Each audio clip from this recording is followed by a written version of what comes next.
Hello!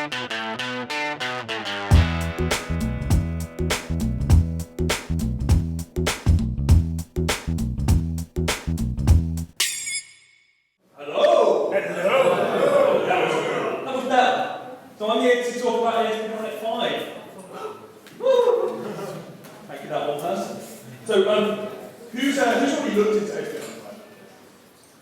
That's really good. So only a couple of people there, it seems. So a lot of this stuff, which I'm going to be going through, is kind of the stuff I've been learning over the last year, 6 months. I'm not part of the ASP.NET team. I do work at Microsoft. But my job is I go out and talk about ASP.NET, web development, for about the last year or so. I've been Microsoft for 5 or so years. I've been ASP.NET developer for God knows how long. So we talk about the next version of ASP.NET, ASP.NET 5, sometimes called VNet. Whoa. Seen that microphone going out before today. And if you think about ASP and ASP.NET, it's been 18 years. That's scary. Started in 1996. Anyone developing ASP in 1996? Yeah, there's a few people. I started in 1998, 1999 when my boss showed me that I shouldn't be doing Perl or CGI stuff, I should just be doing ASP. And I completely agree, it's a very good framework. ASP was a great way of building really terrible websites that built in 1999. The HTML, remember those days? Oh, good old days!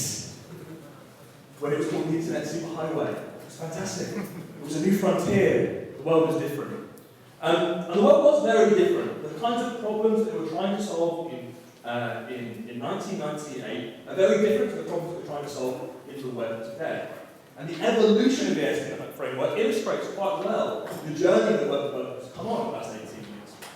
So, in 2002, a famous man called Scott Guthrie apparently went onto a plane between Seattle and Washington and wrote the first prototype of ASP.NET. And then went on to rule the world. And ASP.NET kind of was, at the time, what we really needed in ASP, which was there was tons of VB6 or VB.NET developers. And in that era, they were dragging and dropping controls, they were data binding grids. And when we were looking at the web and ASP, they were kind of going, this HTTP stuff doesn't make any sense. I want to have, nice controls I can drag onto the screen, and we can have this, I want to use .NET. And I want to use a managed language, I want to use a garbage collector. And we'd already taken kind of a huge development mindshare with VB.NET in the early just past the turn of the century, I like to say. And it got a lot of mindshare. And so ASP.NET became very powerful and very popular very, very quickly. Lots of people thought, this is a good idea, this forgetting about all the craziness of HTTP and how requests actually work, and having this lovely abstraction over the top. We can drag controls, we can bind to our SQL and access databases, and it all works really, really well. And which was the problem to solve in 2002. There was different problems with bandwidth, people on 56K modems and on ISDN. They didn't have a great deal of speed, and so it never really mattered that the server took a little bit longer to render a page. It used to take forever to load a page. It used to take forever to load an image. So the problems they were solving in 2002 were very different. And then there was a huge, huge change in the ASP team around 2008. This is when I first started getting into MVC and thinking about, well, how do we make, that's fine, ASP.NET, web forms is fine, but it's creating a whole abstraction over ASP. And I don't really know anymore how the web works. I don't really understand necessarily HTTP or requests coming in and how you handle those and how you pass things back. And MVC was kind of like, let's clean this up a little bit. We still want to use .NET, but we want to do it in a way which is more akin to the way the actual web works. And there was lots of frameworks that came out this time. There was Ruby on Rails was becoming more popular. And MVC was seen as this is the way that we can compete against those web frameworks. And it was successful. It took a long time to get people to consider MVC as the way forward. It used to be very much cutting edge. But now, when I speak to developers all over the country, there are a majority which are doing MVC now rather than web forms generally. And web form developers, they don't. There's still quite a lot of them, and they're making good money building products and so forth, and still have great products. But I think generally, most people today, when they're building an ASP.NET site, will probably start. Most will start with MVC. And it's weird that we just don't see them come web form developers don't come to events, it seems, as much. Now, we know they exist because of the telemetry. Like, web form developers definitely exist because of telemetry. We see them building projects, but they're not necessarily events, they're necessarily on blogs. Some people have sometimes kind of dark matter developers, because we know they exist, but we can't prove it. I think MVC became really popular, people started using it. It was a big shift in the way that people started using ASP around 2008. And the first version of MVC, not very good. There was a lot of work to be done, and that was when I actually decided to build a greenfield project in 2008 on the very first version of the framework. That didn't go particularly well.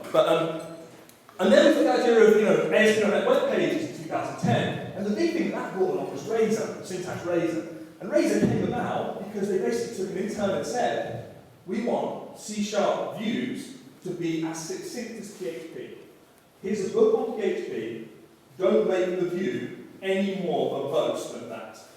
And that intern went away and built Razor in a few months, and created what is now a really great view engine. It wasn't always so fantastic, but it's definitely better than what we had in MVC as the first view engine and so forth. So it's a big milestone in 2010. 2012, we started getting ASP.NET Web API and Signal up. We started thinking about Owen compatible servers. Maybe we could run over ASP.NET without using IIS. Imagine it. What would it be like if we changed the hosting model of ASP.NET? What we thought about moving ASP.NET on platforms which weren't Windows. That seed was planted in 2002 with Web API and Signal up. And then in 2014 they announced ASP.NET 5, and this is a big change in the way that, probably as big as the MVC revolution in 2008, probably as big as the ASP.NET revolution in 2002. It's a big shift in the way that we develop ASP.NET, the way that we use ASP.NET as developers. And the reason we're doing it in Microsoft is because we want another 18 years of the .NET platform. And if you look at the kind of competing technologies out there in the market, it's actually, the model that we're following is much more closely aligned to some of those, and it's reacting to a lot of the stuff that we're seeing in the Node.js community, in the Scala community, and so forth. So I guess if people are asking themselves, why are we changing it? Why are we moving to ASP.NET 5? The answer really is because we want another 18 years. And there are things that are good about our framework, but in 2014, 2015, our framework is starting to be, there are questions about our framework which other frameworks are answering. And that's kind of why we're looking at ASP.NET 5. So it's open source, which doesn't seem, for me at least, working at Microsoft that big a deal anymore. I know when I first started at Microsoft, that was a huge deal. No one did open source stuff. If I even wanted to contribute to GitHub, or a code website, I had to contact corporate legal affairs. It was ridiculous the kind of constraints they placed on things like that. It was always seen as the enemy. And that's massively changed in my 5 years at Microsoft, to the point now where it's kind of the default position for a project. There's very few projects which are starting today where they don't think about maybe open sourcing it, at least considering open sourcing it. And then we have some great open source projects at Microsoft, some which haven't really worked out too well. So TypeScript is a fantastic example of a really well-run open source project. Roslyn, again, is another one which they've really worked with themselves as a community and done really great open source work. And then there's others. We want to create a web platform which is really fast and lean. And if you've been paying any attention to ASP.NET, it's not as lean as it could be. There's a whole black hole, a whole sort of black box with system.web, but no one really understands. And it's got a lot of legacy, and there's lots of stuff in there, 18 years worth of legacy in some instances in that DLL. And we want to make it faster and leaner. It's modular and composable. So we have this, the idea that you can take the portions of the framework that you want to construct your application. You can compose your application of all of the framework pieces, but you don't have to take the whole framework. There is a core portion of the framework that you have to take in every application, but it's small enough that it can be distributed with the application. And then you can compose the elements that you want. So if you don't need WCF, God forbid, you don't have to have it in your application. Features, things which were in the framework, the big monolithic framework, are now in packages, are now in NuGet packages. So features are packages. They're They're NuGet packages, very small NuGet packages which do one thing. Well, they probably do lots of things, but they kind of do that one thing well. So if you need a feature like HTTP client, that's no longer in the framework, that's a NuGet package that you bring into your application.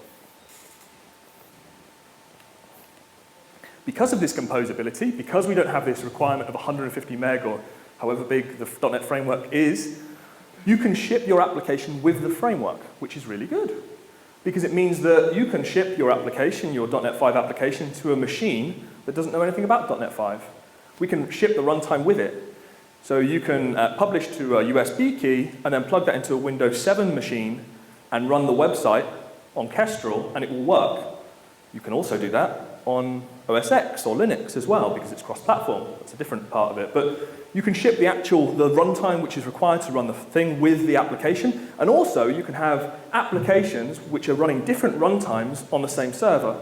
So you can ship something which is in 5 today, or maybe we have another release later on in the year, which is a different version of it. You could run them both on the same server, and you can choose whether or not you want to use the .NET framework or the core, the CLR on the server, or you can choose to use the one which is inside of the application. It's your choice, and you've got the options.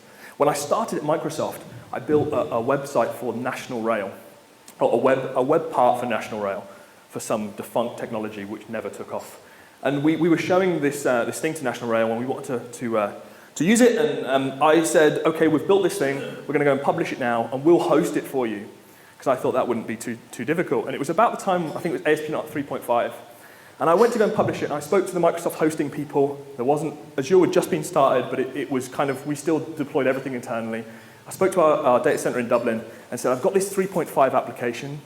Having the .NET 3.5 framework was out for 6 months. Can you deploy it for me in your hosting environment? And Microsoft said, no, all our servers run on 2, and we're not upgrading to 3.5 just for your application. And this was in Microsoft.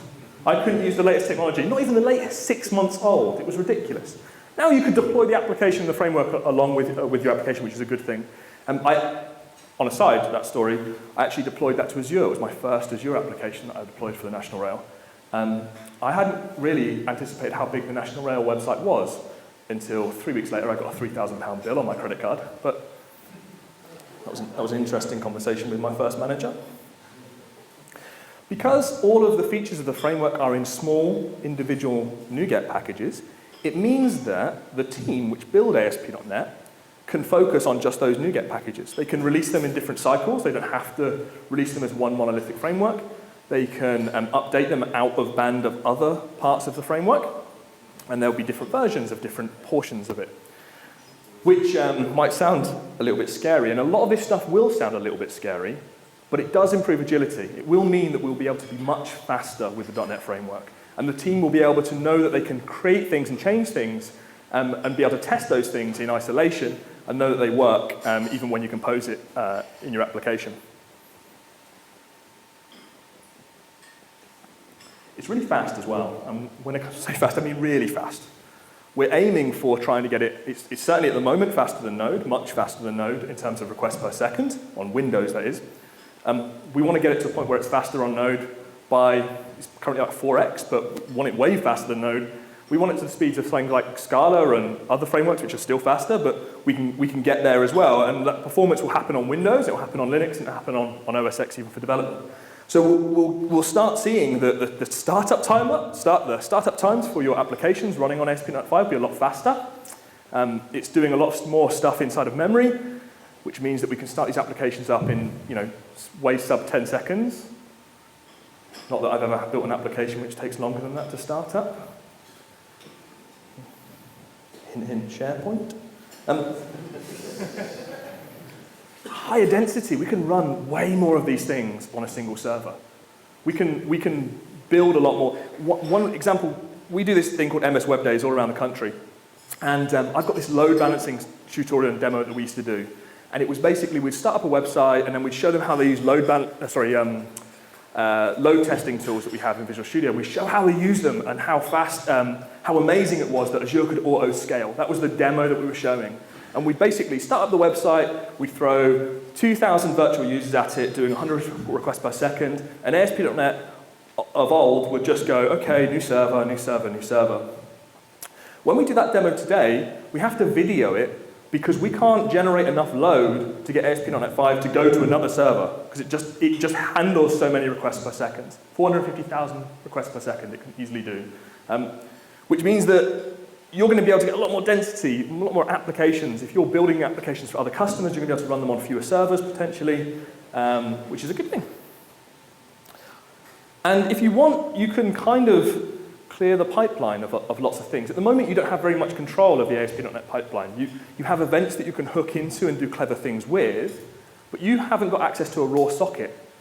When they do these benchmarks, these sort of kind of pointless benchmarks about server speeds and framework speeds, they will basically return you'll get these numbers like 100,000 requests per second, 400,000 requests per second. What they actually mean is the framework will respond with the minimal HTTP response that's possible. It's not going through the MVC pipeline on those platforms. So if you ever see like, Node can handle 125,000 requests per second, what it means is that it can respond to that many requests per second if it's just responding HTTP hello world on port 80.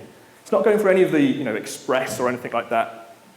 And in .NET, we couldn't really do that because you always had to go through the pipeline. You always had to go through this, even if you weren't wanting to use it and you just wanted access to the raw socket data so you could respond really quickly, you couldn't do that. Well, you can now.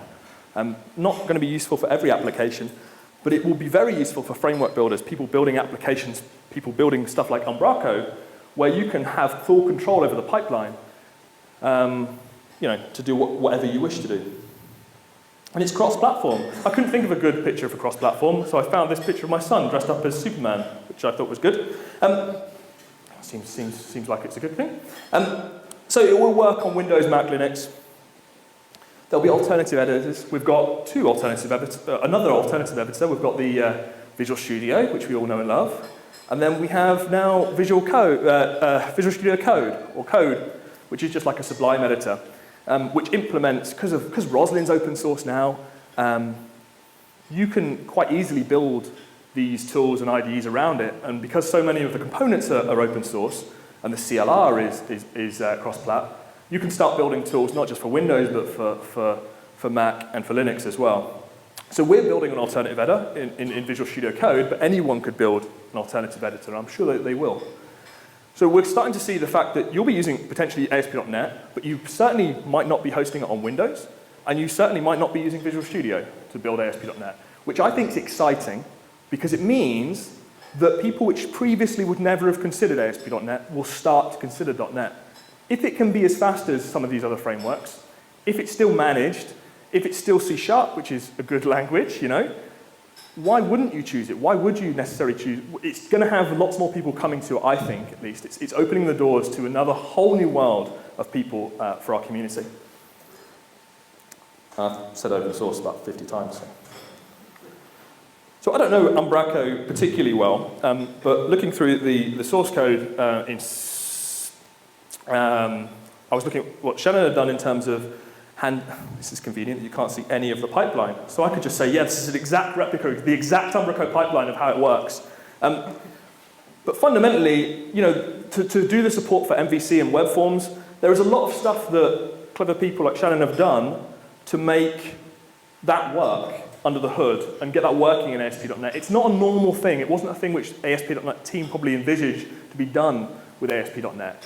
And to do it, they're using HTTP modules. They're kind of intercepting requests, they're doing stuff with requests, and then they're ultimately passing it through into system.web.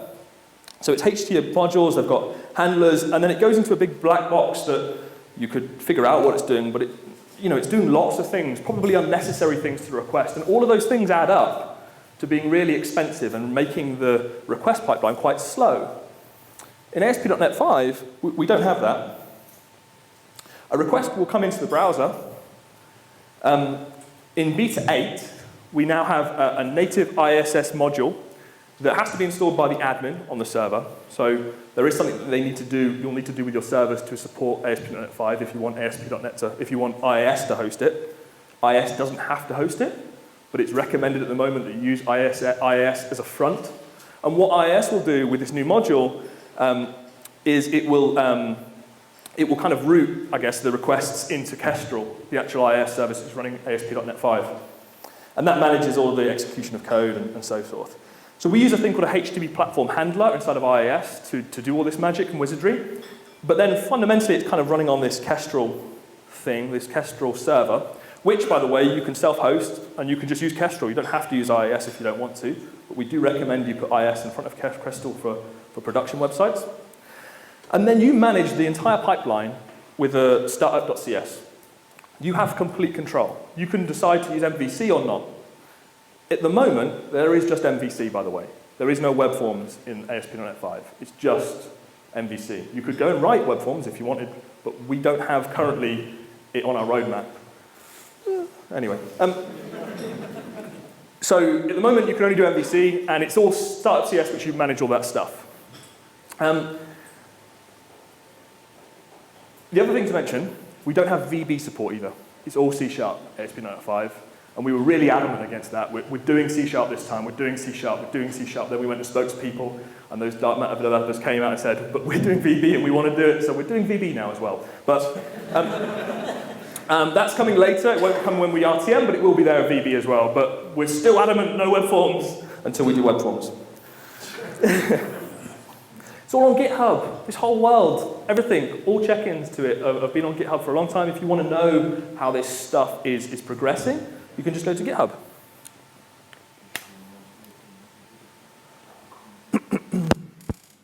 Be really careful about what I say next. I feel like a pianist.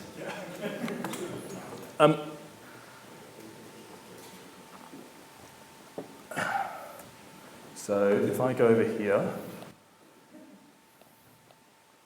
and GitHub, ASP.NET, you can see all of the repositories which are kind of in this next, and some of them aren't actually related to vNext, but most of them are. And you can see all of the check-ins. The actual team which build ASP.NET work on this. We don't have some kind of internal build. We don't have a TFS server which then creates a Git repository which then pumps it up, which some of our teams do when they do open source. This is, they're directly contributing directly to the source. And you'll see, if you want to know what the ASP.NET team look like, they're all obviously there. I don't know if it's all of their photos, but it's ASP.NET people, and it's people not in the ASP.NET team, which are community members which are contributing to it as well. But everything is in here. The MVC framework, even the docs for it, which are rubbish at the moment. The entity framework, because there's going to be a new version of entity framework for this, because obviously that's got to work cross-platform as well. DNX, which is the execution environment for .NET. Razor, which is the parsing engine, that's all been open sourced, all the tooling, something called Music Store, which I think is a sample, and DNVM, which is the .NET version manager. So if you go into command and you type DNVM, .NET version manager, you'll get a little nice bit of ASCII art, and then you'll be able to say DNVM list, and it will show you all of the versions of .NET I have on this system. So you can see I've got side-by-side installations of 4, 5, 7, and 8. 8 is the latest version of .NET which they've released. And there's going to be at least 2, what do they call them now? Release candidates. There's going to be 1 release candidate probably sometime in November, and then another one sometime. And then they'll have a release to manufacturing, which sounds weird in this world. I don't know who manufacturing are anymore. They'll ship it, like they'll put it on a container ship and ship this stuff as well. None of those metaphors work anymore, do they? But everything, even the Kestrel server is all on GitHub. If you want to know how any of this stuff works internally, it's kind of never been more open, which is a good thing. So it's all on GitHub. All of the docs are in ASP.NET. I say that they're not great. Actually, they're probably a little bit better. I know there's been a lot of work being done on them recently. It used to be a case, maybe 5, 6 weeks ago, you'd go to docs.asp.net and it would just be like nothing.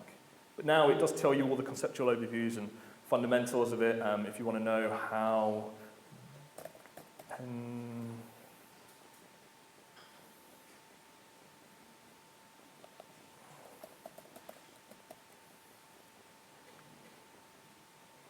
you want to know how dependency injection works?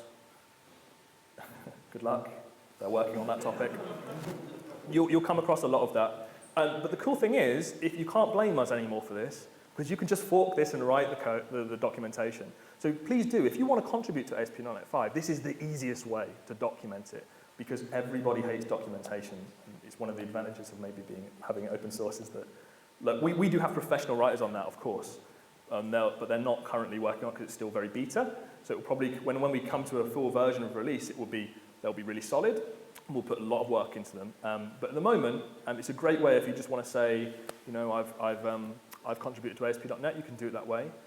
My favorite contribution that I've ever made, which didn't get accepted as a pull request, is I took the course CLR and I corrected some spellings, like colour. I used Roslyn, interpreted the language, safely changed all the names from colour to the correct colour, because I don't know how they missed that, but they'd been spelling it wrong for years. I maybe got an email from my boss to shut up, but yeah, it was fun. But you can do that now. You can contribute to this thing. It's all open. It's all for you to do and play with, which is really awesome. There's a thing called live.asp.net as well, which is I'm actually doing all this internet off my phone, so I don't know how well this is going to work. It's pretty fast actually, considering I'm underground. But this is if you're interested in the conversations that happen in the team which are making this, Damien Edwards, Scott Hanselman, and John Galloway, and a few others, every week we'll have a stand-up and explain all the changes, why they're doing it. You can be as involved in this as you want. You can honestly change the way we're thinking about this. And there's some community contributions which are fundamentally changing ASP.NET 5 as we speak. And it's quite amazing to see, if we'd have done this behind closed doors, how much worse it would have been. It's so cool that it's actually happening in the live. So live.asp.net, that's a thing. Empty is pretty empty, and I'm going to explain this. If you go into, it's not as empty as it always was. But you remember when, I don't know, 2013 or whatever, when you create an ASP.NET site from scratch? Oh, and that happened. Yay, WPF. Oh.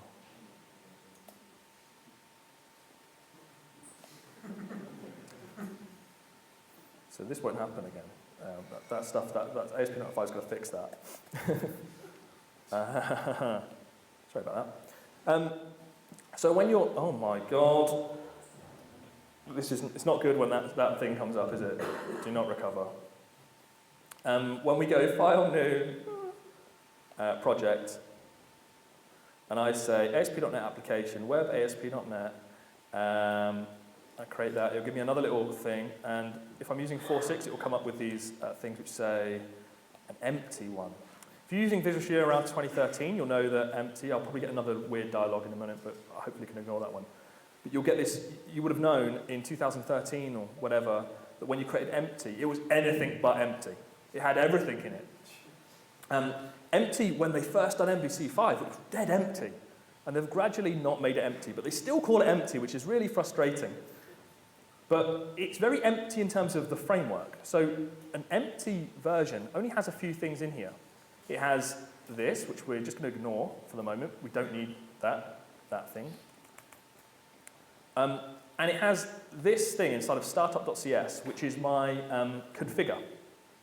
And what this piece of code says, don't use MVC, don't use anything, just respond with hello world. So for all you people just building hello world applications, this is for you. And this is almost like a raw, this is pretty raw, because it doesn't matter what you type in that URL, you're always getting hello world. That's all you're getting. Doesn't matter how many things that you type in, whatever, it just ignores everything and returns an async hello world, which is lovely. We have a concept called a WW root.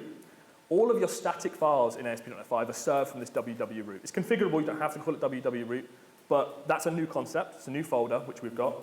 Now you would assume in an empty folder, okay, I'm going to add a picture. So add existing item.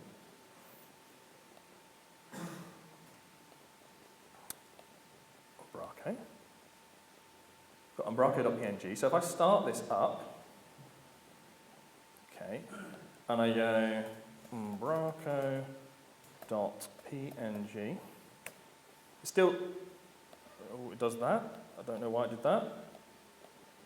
Did I get that in the wrong bit? Umbraco.png.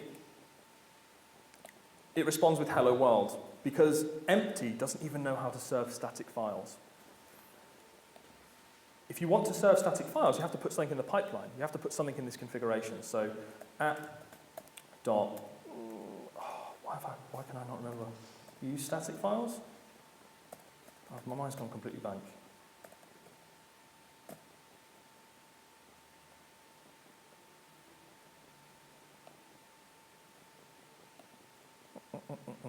Now you'll see, I got a red squiggly there. Now this is what's not so great about this demo because I always forget that it's at use static files and I always write something else. But even if I get it right, I get a red squiggly because it's empty. It doesn't know how to serve static files. The framework doesn't have anything about serving static files. I have to add a package to serve static files to my application. So what I did is I just used a little Visual Studio feature in there to add that little package for me. And now I don't get a red squiggly anymore because that's been implemented. It knows how to use static files. And all it did really was inside project.json is it added this little line here. And this is how we manage NuGet in ASP.NET 5. Ooh.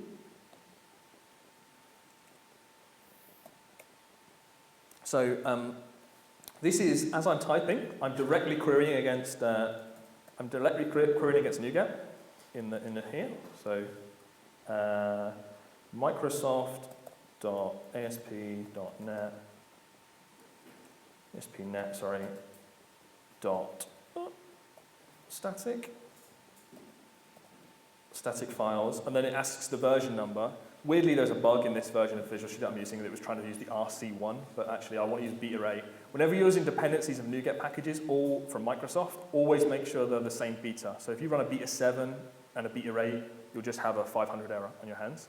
So just make, if you get 500 when you run an ASP.NET 5 site, it's probably because you're using incompatible betas. But this stuff won't happen when we're actually released. Anyway, it says, hopes. And what that's done is, as I build this then, it's going to NuGet, it's restoring that package, it's sorting out static files, and as soon as I save that project.json, I don't even need to build, it will go to NuGet and get the files that I need. And now, because I know how to handle static files, Umbraco signs it on the disk in www and it serves it, which is awesome. So welcome to the future where we went back in time. And this is probably one of the things that really confused me when I first came to ASP.NET. It's quite different. Luckily, we have a starter file where all of this stuff is wired up for you. But if you just do choose empty, just be warned, there'll be dragons. So there's a project.json file, and if I actually do, I'll create a starter file because it's a little bit nicer. File new, project. ASP.NET application. I'll choose a web application.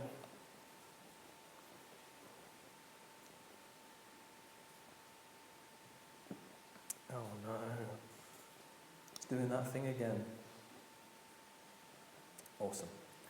This has a few more things wired up. So if I look at the startup file, it's not only got it's got configuration set up. We now have support for localization and globalization.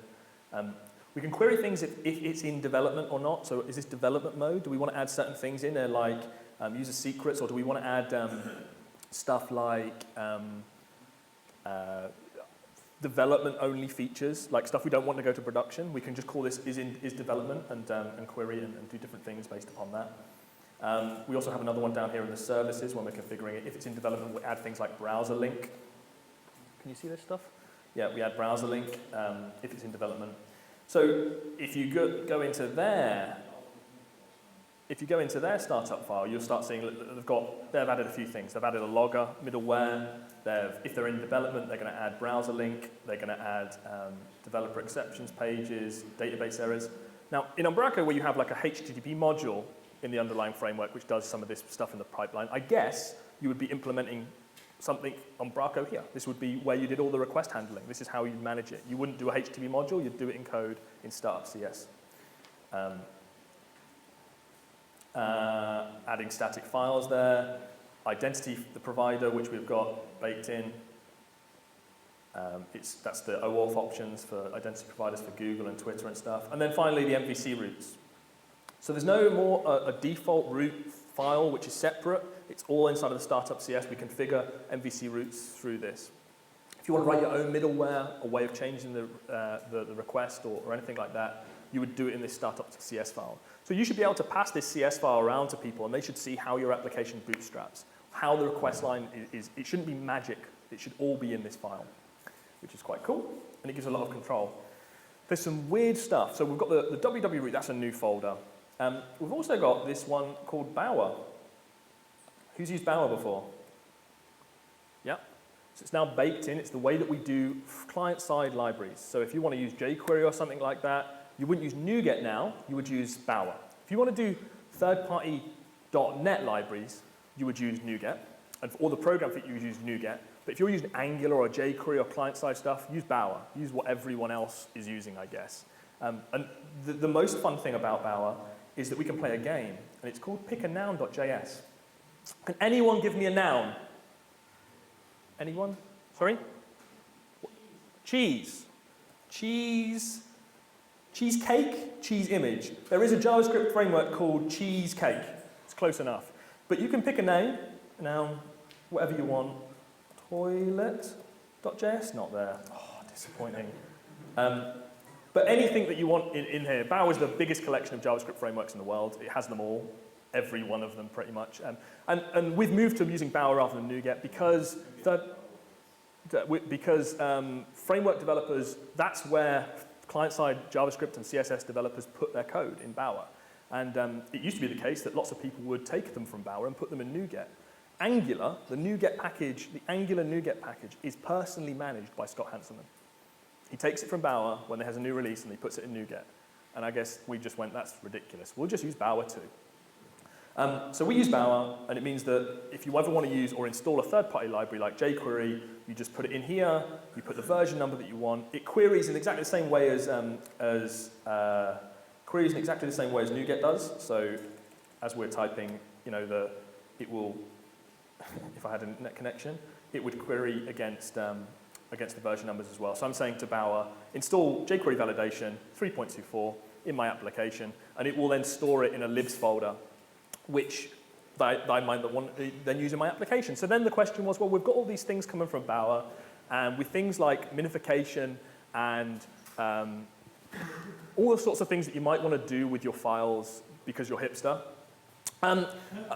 You might want to do, so we decided, well, we'll choose a build library, which is hipster too. So we chose Grunt, and then 3 weeks later, that got out of fashion. So now it's Gulp. And Gulp, if you're not aware, Gulp is a JavaScript sort of client-side task runner, JavaScript task runner. And we use it to kind of do all the things like, in this example, we're using it to concat files, to CSS min them, to ucklify them, which is like reducing it and making it smaller. And because it's JavaScript, we can also query stuff inside of project.json, because that's a JavaScript file now in .NET. So we can use some of the fields which are in our thing inside of our Gulp processes, which is interesting, if you like that sort of thing. We've also got this other file called package.json, and you'll see in Visual Studio we're showing up all these cool logos for all these different things, because we're down with the kids. And it's saying we're using dev dependencies Gulp, we're using Gulp concat, CSS min, and this is the same thing. We're querying the npm repository. I've got my own npm Answer 42. Answer 42 is a JavaScript framework, which is in Node, but for some reason it's not loading up. If you want to use it, you're more than welcome. It just responds 42, which is cool, which is the meaning for everything. So you can use npm, you can use Bower, Gulp. If you want to use Grunt, you can use Grunt. You don't have to use Gulp. I just feel like I'm saying words. This is weird. If you want to use like Broccoli, which has been out for like 3 weeks, and everyone's like, oh, it's so much better than Gulp, it's exactly the same thing, you can use that too if you really wanted to. It's up to you now. We're supporting Node, npm, whatever thing that you want to use, and you want to change in your application, you can absolutely do that. But this is how we do it now, Gulp. And that's what's building stuff. It's doing all of our minification. So there's things like minification, bundling in ASP.NET previously. We're doing that all in these client-side frameworks, which actually should be a good thing because it's a bigger community outside of .NET which is doing this stuff. And we should be able to use all of these cool, interesting frameworks when they're valid to be used. So a lot of this stuff is built. There's a lot of Node, there's a lot of Gulp, and we're using Bower integration as well to do all of our stuff. In terms of the actual MVC, and I'm running a little bit out of time, not much has changed in terms of the way that MVC works. We've taken things like Web API controllers and we've merged them with MVC controllers. They're the same thing now. If you don't like that and you want to use old Web API, which we recognize a lot of people might want to do, we do have polyfills and ways of making that work in the next version of ASP as well. But views are very similar. Razor still uses the view engine. It's you still pass a model down to a view and bind it and so forth. There is one really big change, though, in Razor syntax. It's actually an addition rather than a complete change, and it's a thing called smart tags. And if you've ever done stuff where you've got loads of, Razor, where you're going in between C# and HTML, it can be quite painful, or it can look quite ugly, and people might come to it as a designer, which don't know what Razor is, and go, what the hell is all of this C# and these @ symbols in my code? So we've introduced the idea of a thing called a smart tag, which basically you can add things to a tag, like these things where we're saying this form is an ASP controller, and it will ASP.NET, when it renders the page, will do some interesting things with that. You have full control of that tag. It's called a smart tag. So you can start rendering it however you want. It's almost like a bit like a control, a user control, I guess, where you have some way of intercepting that render and then adding stuff to it. And what it means is it looks a lot like directives in Angular, and it means that you can add smarts to these tags and make them do interesting things. So here, for example, we're adding, the stuff to add, we'd use a HTTP helper to do this in MVCs traditionally, to add a form to our page maybe. Now we're just using a form, but we're saying this is an ASP controller account, and the ASP.action it's pointing to is external login confirmation. So it cleans up a lot of the code, and it looks a lot more like regular HTML than it did before. Let me see if I've actually got one of my sites that we've been working on. We're traveling the country at the moment explaining this. We do a full day ASP.NET 5 introduction. Our next one is in London, which is sold out, and then in Nottingham. And then we're going to Glasgow, Bristol, and 4 other more places around the country where we go into a lot more depth on this topic. But this is the site which we built for that particular website, for that particular event series. And I have a tag helper that I implement here. And all it does is it says, when you see this tag helper in the page, in a view, so if I go to home index, and it sees something like repeat, can't spell, count equals 40. I've actually created a brand new tag there. Well, ASP.NET understands what that tag is, and it's going to use that tag helper, that repeat tag helper there, to basically take all of the content inside of that tag and repeat it. I don't have to create new tags. I could augment existing tags and get their properties and stuff, but hello, Umbraco. Hopefully, what should happen is that should just repeat like 40 times now. I say hopefully, I don't know why you'd use that as a smart tag. Oh, no, it doesn't. Did I do that on the wrong page? I'm going to put it somewhere. That's a crap demo, isn't it? You have to trust me that works. I have run out of time, so I can't really figure out why that hasn't worked, but it should. No, I'm going to give up.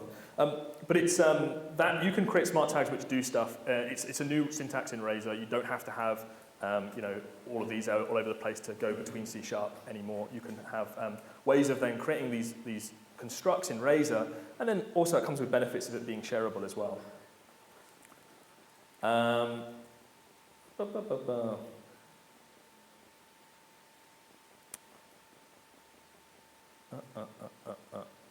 So, in summary, we've got we've got a whole new ASP.NET platform, which you can use, and you can use our MVC if you want, or you can build something completely different on top of it.